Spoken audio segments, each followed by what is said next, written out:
ولا يغتب بعضكم بعضا أيحب أحدكم أن يأكل لحم أخيه ميتا فكرهتموه আল্লাহ বলেন তোমরা গীবত করবে না। যদি তোমরা গীবত করো আমি আল্লাহ রাব্বুল আলামিন ঘোষণা দিলাম আইয়ুহিব্বু আহাদুকুম তোমরা কেউ কেমনটা পছন্দ করো যে আইয়াকুলা লাহমা আখিহি মাইতান ফাকারিহতুমু তোমরা একজন অপর ভাইয়ের মৃত গোশত কাঁচা গোশত খাবা, মৃত ভাইয়ের কাঁচা গোশত খাওয়া এটা কি ভালো? এটা মরা মানুষের গোশত জীবনে আমরা খাইছি।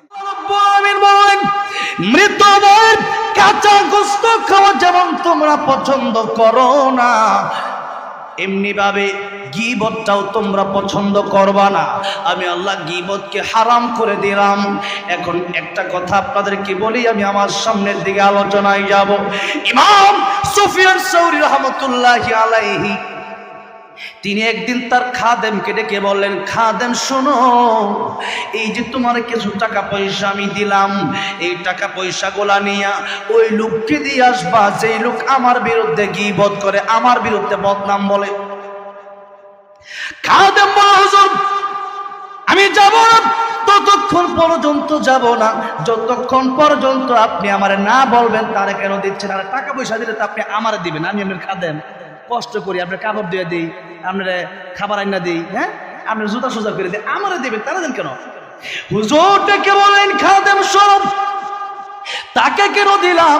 কিয়ামতের কঠিন ময়দানে সে যত বড় উপকার আমার করবে, আমার মা বাবাও এত বড় উপকার করবে না। দেখেন আমি একটা কথা আপনাদেরকে জিজ্ঞাসা করতে চাই, আপনারা যদি পারেন উত্তর দিবেন, না পারলে বসে থাকবে, চুপ দরকার নেই, বলার দরকার নেই। কোরআন শরীফের সূরা বানী ইসরাঈলে আল্লাহর ইবাদতের পরে আল্লাহ কার খেদমত করতে বলছেন? বলেন, যারা পারেন একটু জোরে কর না। মা আর বাবার, জোরে কোন ঠিক না বেঠিক?